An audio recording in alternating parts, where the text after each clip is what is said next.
Hey guys, Sade Spence here from Stay Hip, and today I have Tommy Unold with me. He is known as a TikTok star for his interviews, his pranks, and being a comedian. So we are so excited to have you on today. How are you doing? I'm doing great. Thank you for having me. Yeah, Thank you for having me. we appreciate it so much. Of Now, course. you're big on TikTok, like over 9 million followers. You're big on YouTube. Mhm. When did you start creating on each platform? And, well, as you would say, why? Right. Social media has always been one of my dreams of mine, I guess. Like, I just had fun, like, being myself and, like, trying to, like, make other people laugh and be happy. And I was in school one day and someone showed me this app called TikTok. I had no idea what it was at all. And I saw a video, thought it was funny. And I went home that day and I downloaded it. And me and my mom were bored. I'm like, hey, I'm going to make one of these stupid videos. Because at first I thought they were stupid. I'm like, okay, that's just stupid. No, it Like, initially had that kind of like tone where everyone's like, "Yeah, you got yeah, mocked for of tease for like course. lip Right. syncing and all that." Yeah, Of fair. course. So I was like, I'm just gonna make these for my friends. Hopefully, no one sees them.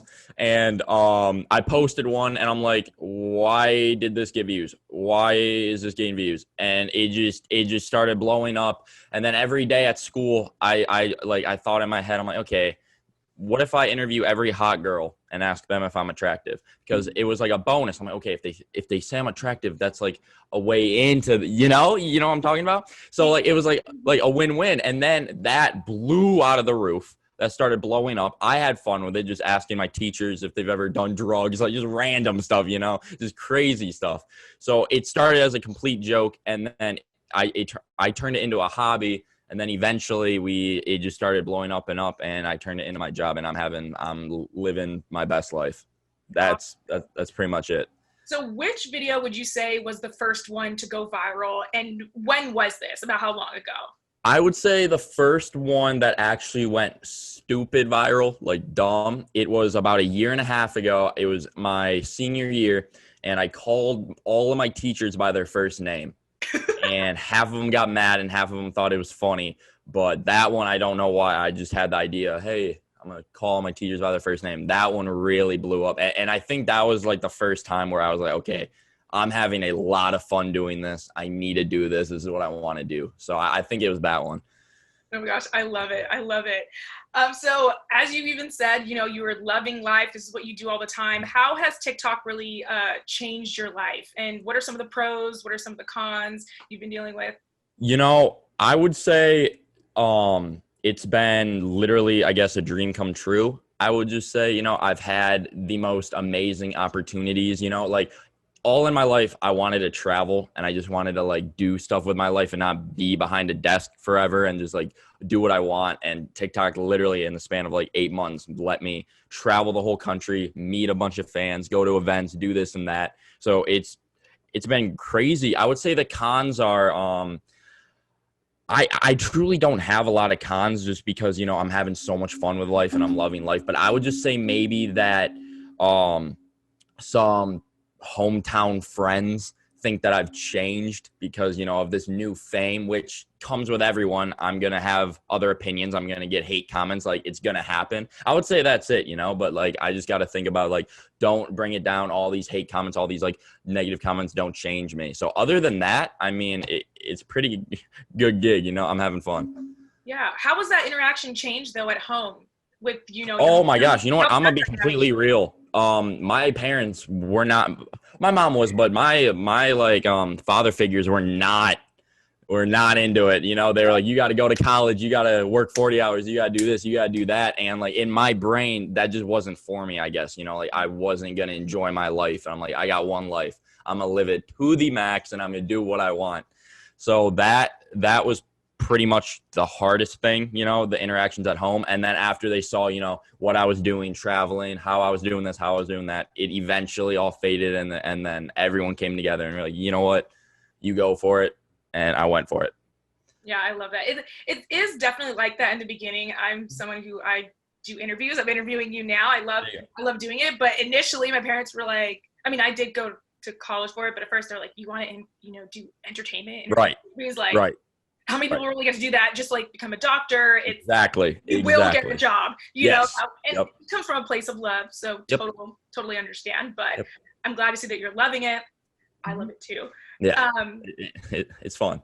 Right. And I would love to get some of your take on how you cope with some of the internet trolls. I know you mentioned that a little bit. Yeah. With internet fame comes, it opens you up to technically online bullying or just trolls. Right. How do you cope with it? Of course. So, I mean, all my life, I've never really cared of what people think of me. And I feel like that's why, what I do online, I think I've a little like stronger suit with that only because I really don't care, like I'll go up to anyone, ask any of them a question, don't care what they think of me. So I feel like that gives me a better thing of when I read these hate comments, I'm going to be real. I laugh more than I ever get sad because I think they're funny, But like I just feel like for the people that maybe take it to heart, you just like they're behind the screen because I've had a lot of people that will send me hate and then I might see them in person and they'll act like my best friend. So I'm like, it's all behind the screen, So honestly, I just live my life and I'm like, you know what, man, you have your opinions, I have mine, and we're just gonna keep moving, and that's it. I mean,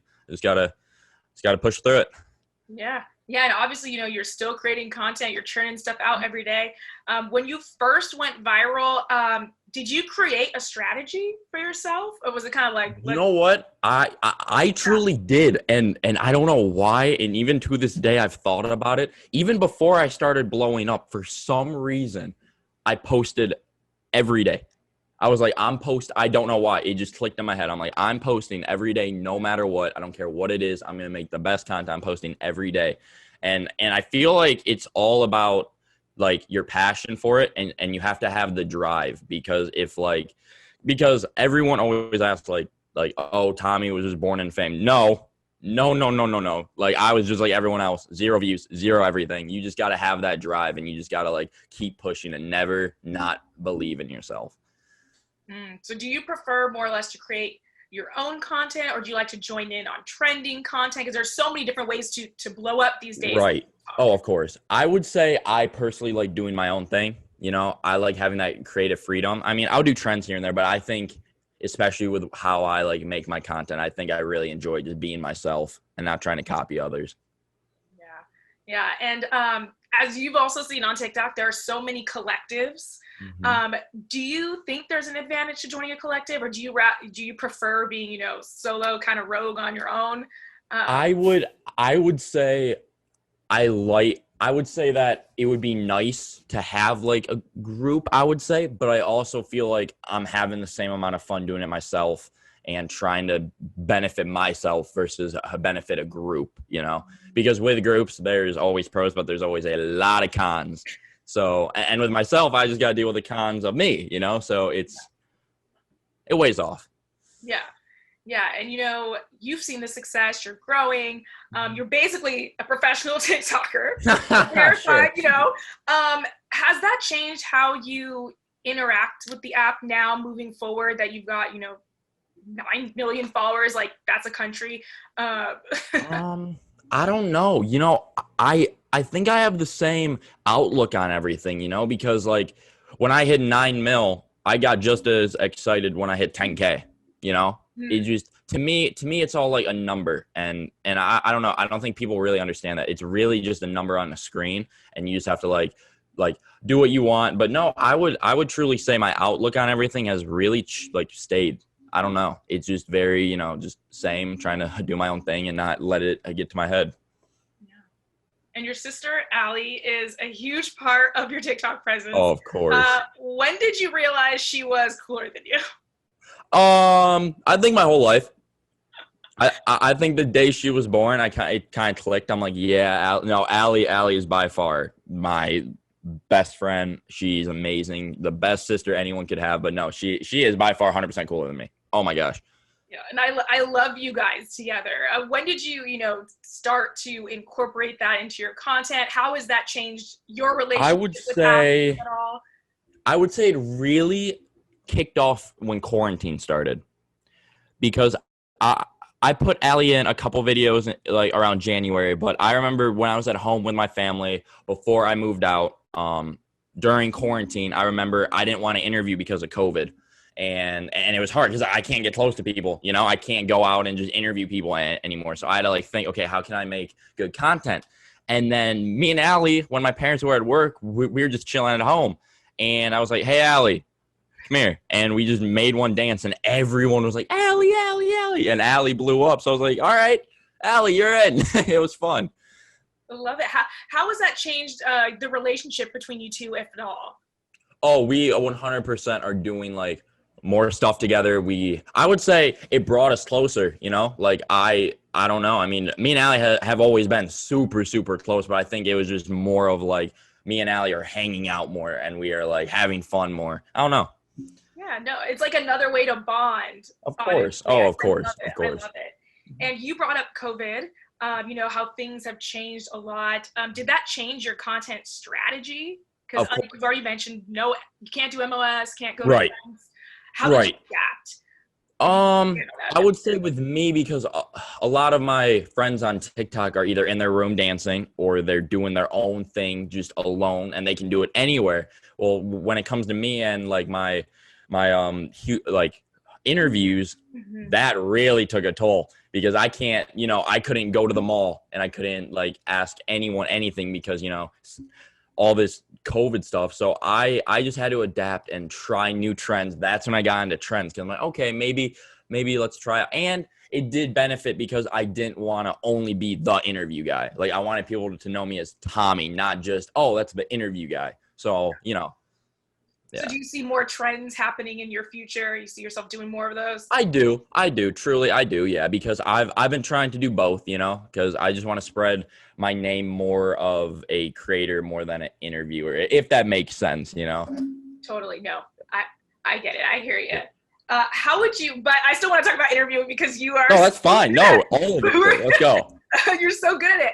I want to know, how would you describe your interview style? Awkward. I would say awkward. I would say when I'm in front of that camera, I am the most awkward person. If I ask you a question, you will feel in the most awkward state you will ever be. Oh, and by the way, I like never tell people this. I never tell you the question. You will never know the question before. Everyone's like, oh, I need to know the question. No. Nope. No. You will never know. That's how you get those beautiful reactions. Exactly. And they're like, hold up. Why are you asking if I can date your mom? Like that. Like, what is going on? And what is your favorite aspect of interviewing others? I would say, honestly, meeting the people, you know, because it just like, I've met great friends doing what I do, you know, and just like meeting and, you know, being with new people. It just gives like a sense of, I don't know, a community, you know, just bringing more people in. Yeah. And well, have you ever had an interview that didn't go as planned? And if so, how did you, you know, recover? You know, I haven't talked. Not all are wins. Right. I haven't talked about this a lot. I was at around 1 million, 2 million followers. I'm not going to say the name of the company, but I got 8 people fired from one interview. It was really, really bad. So I'm not going to go in a lot of detail, but I would say, yes, I have had plenty of interviews go very, very bad. So was it more or less bad for them, but was it good for your content? Or was I would say my content really benefited from it, but in the long run, no, it was not a good time. But no, I mean, we got through it. It was fun, but I try and be as like respectful as I can. You know, I don't try and like push people's buttons that much. I will for sure go over the line, but I won't try and go over the line, if you know. Yeah. Totally. And, you know, you are a prankster at the same time. You interview, you do pranks, kind of blended together. But I guess that you kind of incorporated that from the beginning of your style, it seems like. Right. Being a prankster, where do you feel like you find that comfortable line, you know, that you don't cross, or how do you discern that? Because obviously doing pranks, sometimes people are offended, sometimes they're not. Right. Of course. You can make enjoyable videos without going too far. Of course. I would say the main thing, one, ever since I was a kid, I love pranking people. Like my mom, oh my gosh, my mom probably hates every prank I do to her.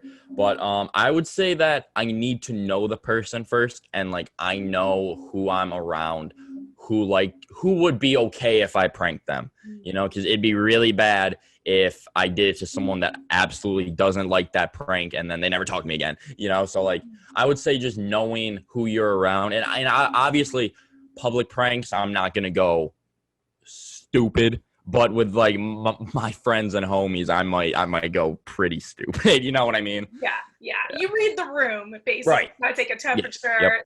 Yep. I mean, that's great. That's obviously great. Have you ever had a prank that didn't go as expected, though? Honestly, no. I would say all of the pranks I've done have really went smoothly, shockingly. I mean, I haven't pulled that many insane like dumb ones, but I mean, I would just say I've had my friends get really mad at me, if that's what you want to know. They got mad. Yeah. It happens, but like you said, you know that your friends. It's something that'll recover. You guys are all great in the end. Yes. So together, it seems like interviewing and pranking is kind of a passion of yours. Do you see yourself doing this as something completely professionally down the line as part of your career? 100%. I love interviewing. It could be, and even it doesn't need to be comedy. I just love like meeting people and talking to people. So I would love to like interview celebrities about their life. Like it doesn't have to be awkward or cringy or anything. It just has to be. I mean, me personally, I love making people laugh. So that's why I think I made it a comedy thing and not just interviewing people. Like, how's your day going? No. So I would feel like either one for sure. It would be in my future. 100%. Got it. And who are some of the interviewers that you look up to, or that you kind of like follow their path? I really don't have any. I'm gonna be completely real. Like it just popped in my head, like interviewing. I'm just gonna ask people questions, and truly, like to this day, like I really never like watched another interviewer because I want to be my own self. I don't want to like copy other. I don't know. Yeah, no, I really don't have another person like that.